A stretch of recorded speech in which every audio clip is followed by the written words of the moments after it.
Welcome back to episode 96 of I Think I Can podcast. Thank you for joining me and being a very loyal audience. I appreciate you so much. So, today we're speaking about topics that young couples should consider before doing that very important thing, which is called marriage.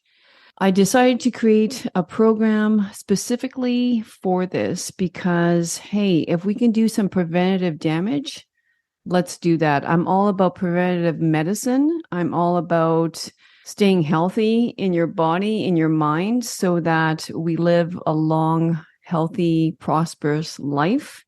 And this is no different when it comes to marriage. So we are going to be covering topics such as intimacy, finances, of course, how to continue connecting on a daily basis, all the things.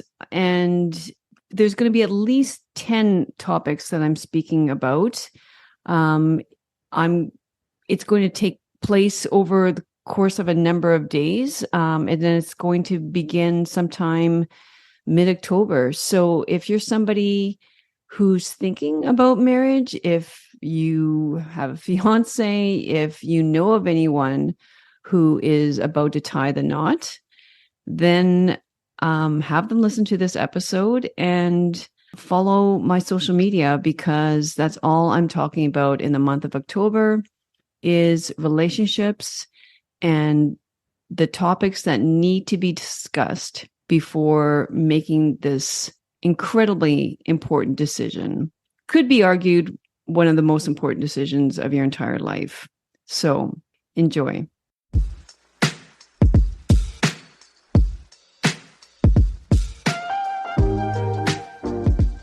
Welcome to my podcast, I Think I Can.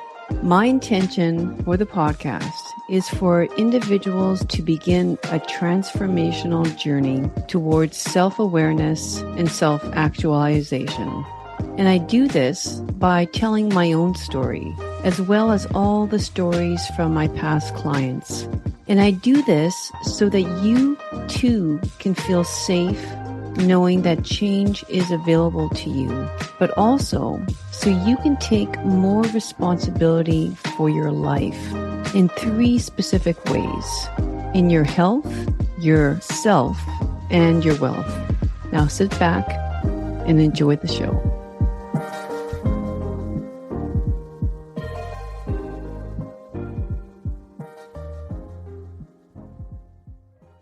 And just a special note about today's podcast episode is that these are my views and the views of my guest, and they are not meant to represent everyone's truth. My interviews are meant to open up the minds of people who seek a deeper awareness of themselves, their relationships, and their health. And with that, thank you for listening. Hi, hope you're having a good day so far. My name's Luella. If you don't know me, I am a relationship therapist, coach.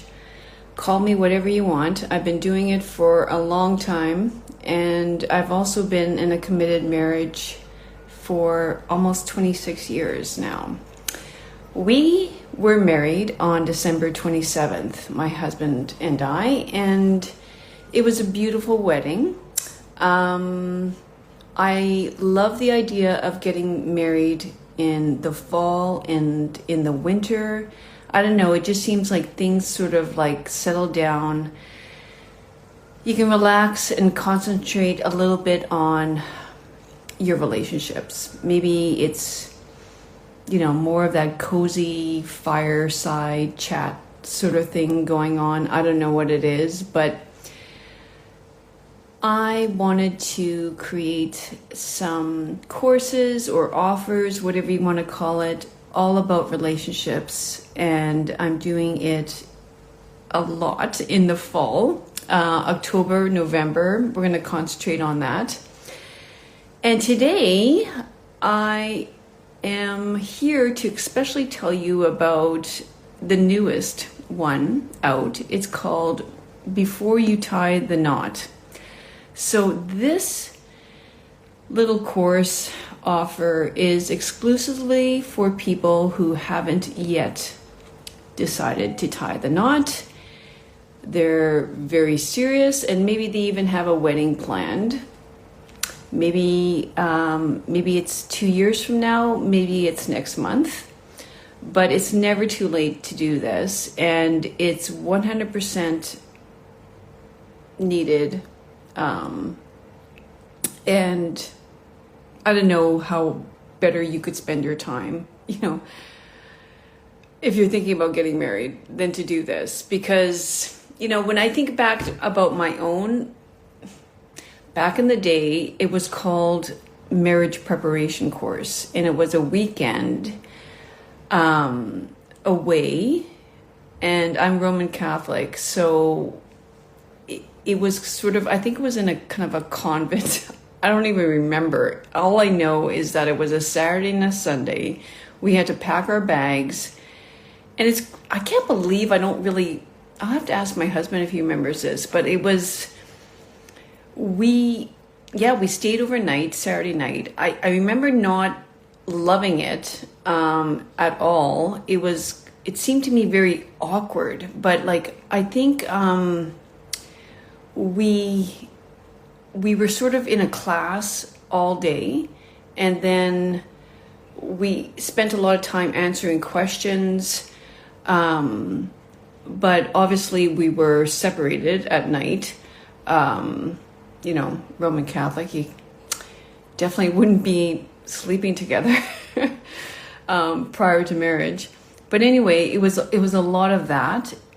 And I honestly don't, the only thing I remember about that specific weekend was the advice, don't go to bed angry. So, in other words, the advice was to speak about the conflict, God knows, into how late in the night or into the next morning, and make sure when you did go to sleep, I guess the conflict was resolved. Probably the worst advice ever, because when you think of it, and I remember doing this actually one night with him early in our marriage, it was awful. It was awful because, it was super late at night, or like I say, the next morning. I don't think anything was actually resolved. Plus, we had a small baby, I remember. So, so you don't, first of all, a tip right here early, I'll give you one right away, is that you don't discuss conflicting matters when you are both exhausted. I mean, it never works out. For me, I know personally, you speak about these things as early in the morning as you can. I just think,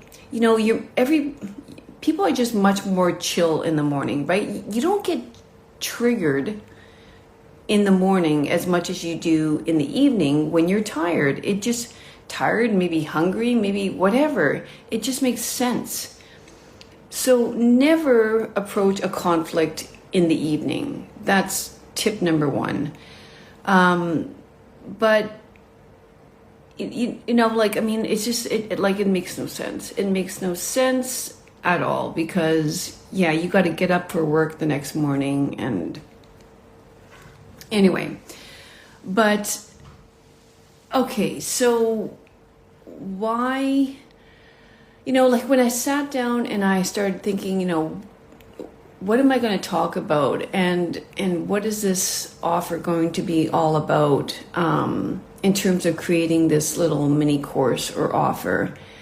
It became overwhelming for me because I just thought, oh my gosh, this is so important. Your decision to get married, first of all, is, probably one of the most, I think a lot of people would argue, the most important decision of your life, because we like to think that we're going to do this for a very, very long time. Let's face it, every person who gets married thinks that it's going to be their lifelong partner. I mean, I don't think anybody goes into a marriage thinking,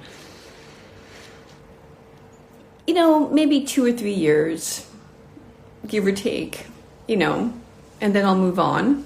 I mean, that's why it's called a commitment. It's in the Catholic Church, it's a sacrament, right? It's a big deal. You are stating your vows to one another, a vow, a promise to one another to be with each other in sickness and in health, for better and for worse. So it is a big deal. And I mean, I felt like there was 10 important things that I would like to cover, and I'll talk about them right now. But really, I mean, I think the list would be endless. But the fact that I've been doing this, well, like I say, I've been in my own committed marriage, and I learned a hell of a lot from just that. But then I also have spent many, many years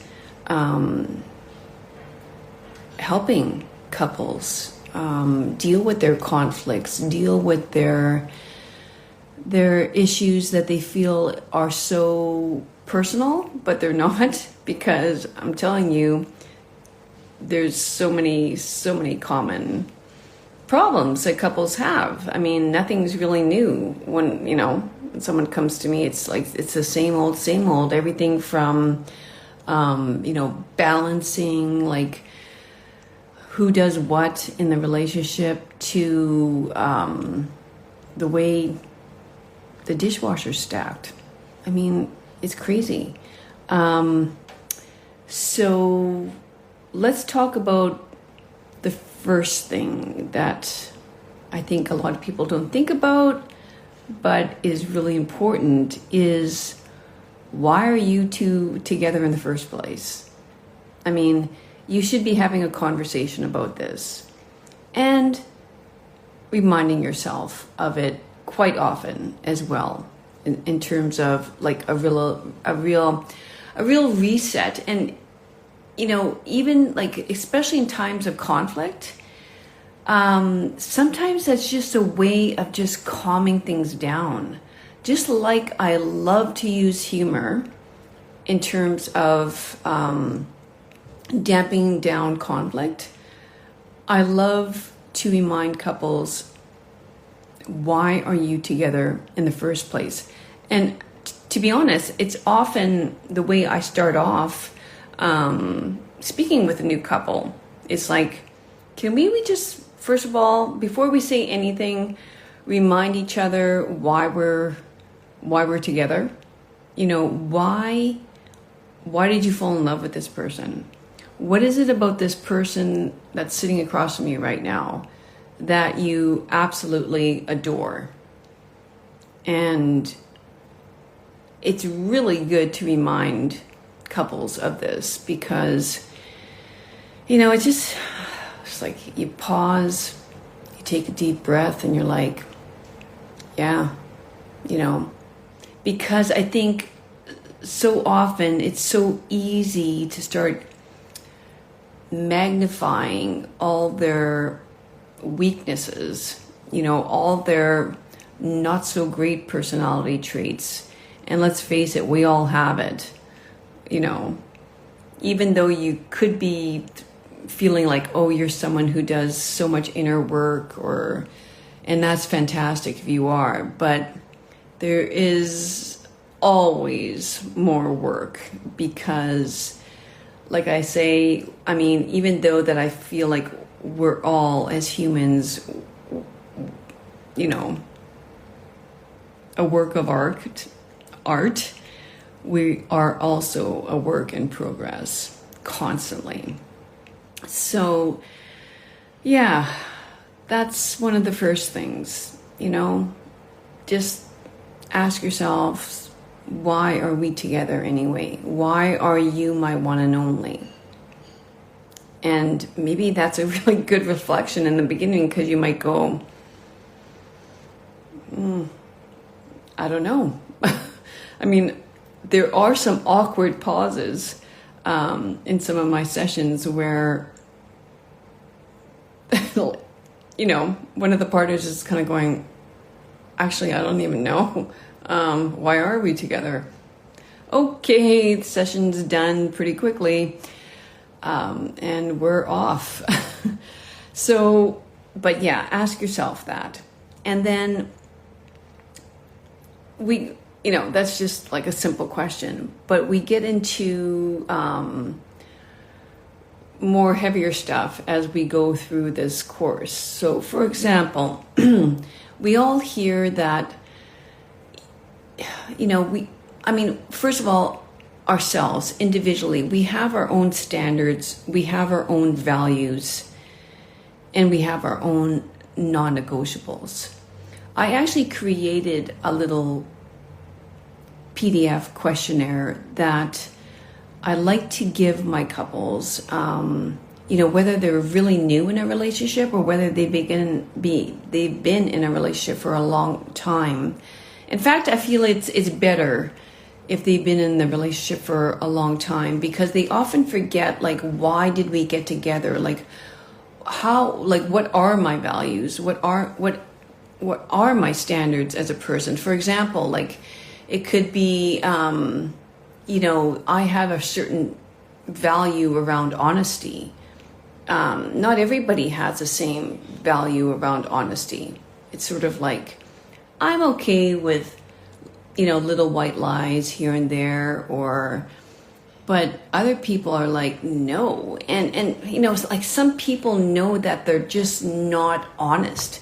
They become very defensive, and they just make up things in the moment. And, some of these things have stemmed from their childhood, right? It's if you were a chronic liar as a child, you just don't stop doing that all of a sudden when you become an adult. It's a really bad habit, to say it lightly, that you need to fix.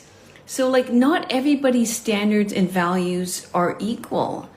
And I mean, it would make sense to connect on, certain values that you both hold in high esteem. So the questionnaire that I have is, first of all, state your non-negotiables. Are you monogamous? Are you polygamous? Are you, do you have to conform to a certain organized religion? Do you want to have children? Do you not want to have children? Some of these things are very obvious, but some of these things aren't. And it's really important, like, non-negotiables. And, it's some of these things I find could change. Like, I'm saying non-negotiable, but it's very common for a young couple to say, you cheat on me, I'm done. Like, betrayal, I'm out of here, But then 25 years together, it might not be that easy to say that's a non-negotiable. And I've definitely had couples that have been together many, many years. One of the, there's infidelity. And they had thought that they were a person that would never take somebody back. But guess what? They do. I'm not going to get into that right now. Anyway, so it's really important. I kind of describe it as primary values and secondary values and standards, etc. Like tertiary values. I mean, for example, I'm somebody that actually doesn't really like playing cards or board games. So for me, that would have a value of maybe 3 or 4 in a partner, well, maybe 0. I mean, because I don't really like it. If I'm marrying somebody who, that's a 9 or a 10, I'm not going to say that that's going to cause a huge rift in your relationship, but you got to realize that if it's super important to them and you don't do it with them, you got to make sure there's other things that you're going to do in terms of your hobbies or whatever that you can connect on. Or you might think of it this way. If he's a huge lover of card games, board games, etc., and he can't get that from you, he's going to go elsewhere and do it. He's going to get together with his buddies and do it. And you might be home with the twins that are 8 months old.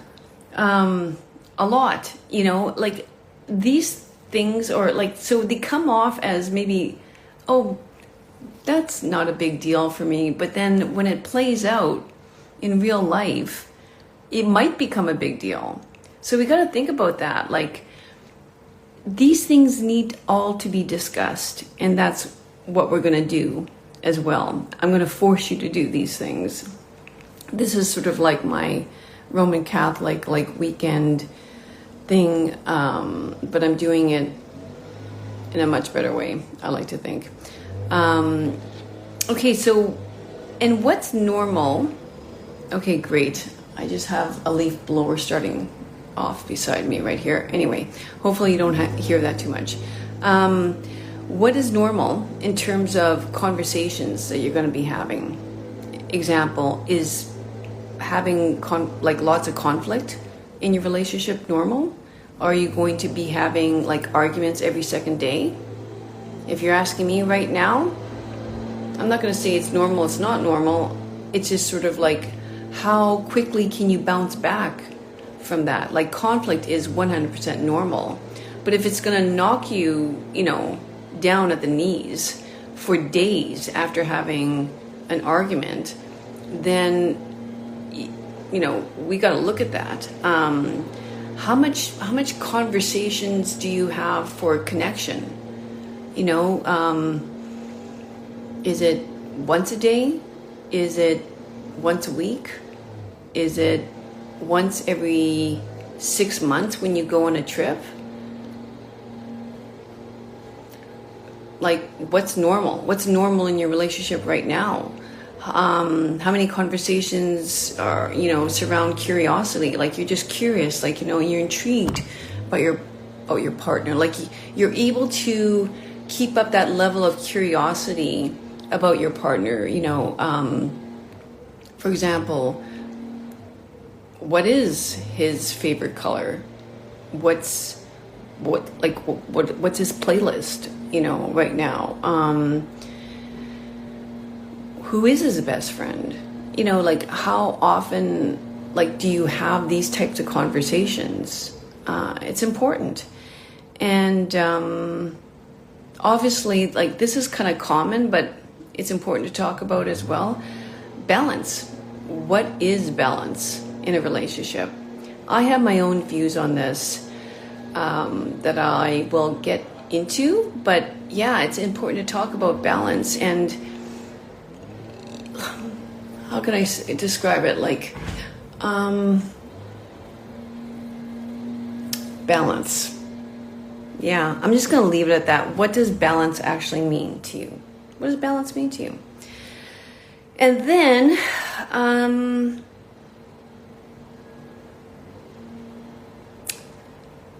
this is another very important topic that I don't think enough couples talk about, is what is your idea of independence? Do you love the idea that your partner's independent? Be careful what you wish for. That's all I'm going to say. That's a whole other topic. And in fact, I'm just starting a book right now, and it's going to be a lot of conversations about independence, because I think many of us really admire independence, but I think it has to be to a certain extent, because too much independence is not the greatest. Of course, we're going to talk about intimacy. What does intimacy mean to you? Because to me, there's all different levels of intimacy. We will talk about pornography. We will talk about, how many contacts do you have on your phone of the opposite sex? For example, so if you're a guy, do you have tons of female contacts on your phone? Do you have each other's passwords on your phones? Do you track location? Again, these things need to be talked about, and they're super important. What's normal and what's not normal. This could fall under standards and values, but these conversations need to happen. I think sometimes people might Google how, what's normal in a relationship in terms of how often you have sex or something. I don't think there is a value. I don't. That could also spill over into let me just every time I feel like this, I'm not going to get into that right now, but it's definitely something that needs to be talked about, because I'm going to say that there's no common normal value in any relationship, as long as you're both comfortable with it. And that's the key, because quite often it's not agreed to and balanced, and that is what's so important, is that you both feel the same way about it. Another thing we're going to get into is just the idea of commitment. What does it mean to be in a committed relationship? Everything from, when you go out together, it's just, when you go out together in social situations, what does that mean? And the whole idea of, respect. What does respect mean in a relationship? How do you what's your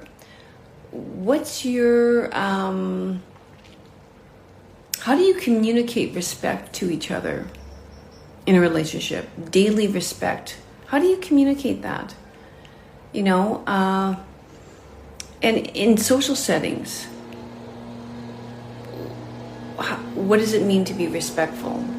Do you feel disrespected in social situations by your partner? And what does that look like? We must have these conversations now before entering a committed relationship, okay? AKA marriage. It's so important. Finances. Yes, sex, finances. I kind of left these two topics for the end, because it's always that's a first thing that gets brought up in many conversations around marriage and commitment and stuff like that. And yes, it's because it's one of the main reasons, finances more than sex, I would say, in terms of why relationships don't work, why they break apart. Finances is huge. And you know why finances are huge is because we were all brought up very differently when it comes to finances, how we manage our money, how we handle our money, how we view money, how we spend money, how we save money, how we give money away. It's so ingrained in our subconscious. We don't even know we think of it. Like we don't know why we do the things we do with our money until somebody points it out and says, "Oh, that's interesting. You know, you invest that way, or you spend that way, or you save that way, or, you know, are you someone who like feels super comfortable being 2 months late on your rent, where someone, you know, almost goes into convulsions if they would need to, you know, not pay off their credit card in full 1 month. Everyone is so different. So this is super important to have lots of conversations around money as a couple. You can't talk about it enough, as far as I'm concerned. And yeah, we're going to talk about expectations of our partners, like these hidden expectations. It's so important to have a conversation about expectations. You know, what does it look like at the end of the day when you come home from work? What's normal expectation? What's normal in terms of, you know, how you like your yard to look? For example, if you have a house and property, you know, one person thinks it's normal to have, you know, your grass like 3 or 4 inches like high growing, and the other one is just like a manicured lawn. I mean, you think, oh, it doesn't really make a difference.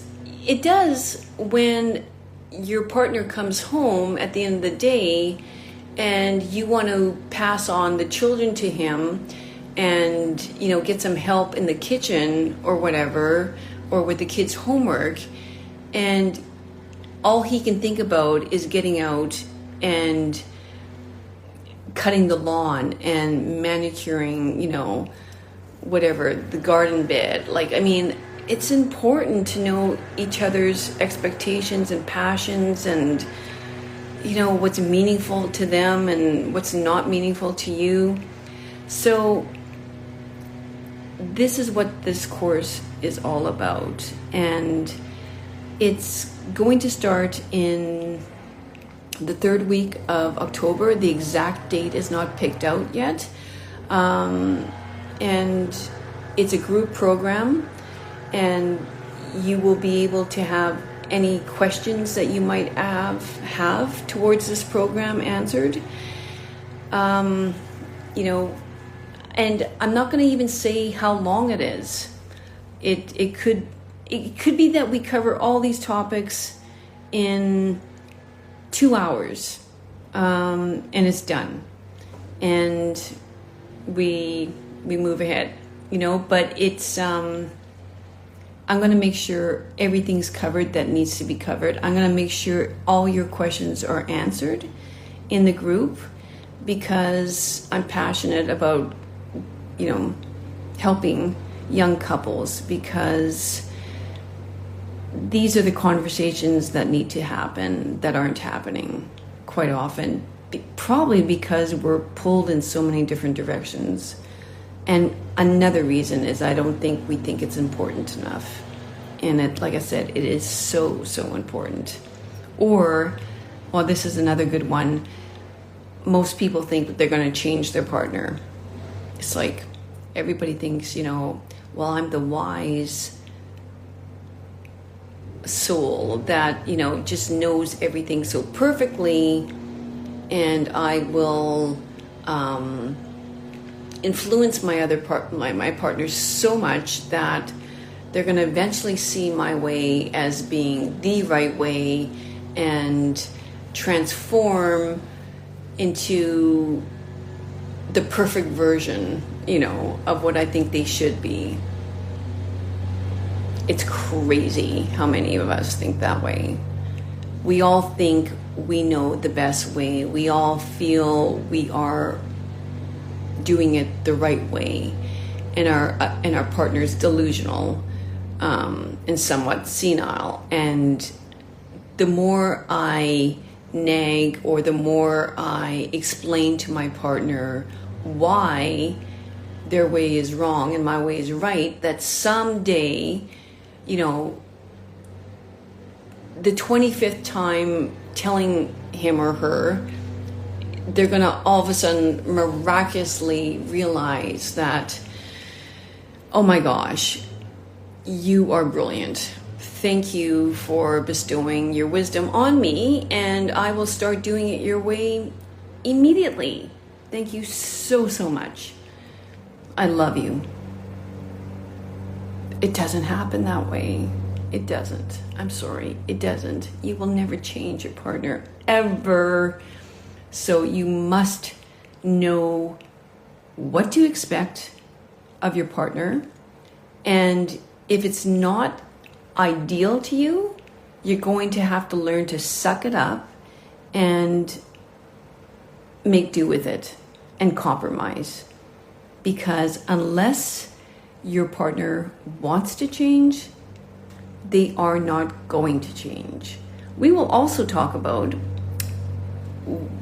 the importance of self-growth and the person's willingness to change. That's also important. In fact, when I help people on, with their online dating, one of the first questions I feel like they should ask their potential, or their date, or their potential boyfriend, girlfriend, or whatever it is, have you been for therapy? And what are your views of therapy? What are your views of self-growth? Have you ever read a book that has to do with self-growth? Or have you ever received coaching, or blah, blah, blah? I mean, what a fantastic question to ask, So anyway, that's about it. And I hope you found this helpful. I mean, even if you're someone who is not about to get married, maybe you have a niece or a nephew, or someone that you know, a friend who is getting married. Hey, this doesn't have to be for young people, right? It could be a second marriage, a third marriage. Just be glad that you're getting this information at some point in your life, and you can make a decision with much more clarity and confidence that you may have not made before. So until I speak with you next time, have an amazing day, and thanks for listening. Bye. Thanks once again for joining me on another great episode of I Think I Can podcast. If you liked it, please subscribe below so you don't miss out on any future episodes. And until next week, treat each day like it was your last, because each new day is a privilege that we shan't take for granted. Cheers and have a great week. Bye-bye.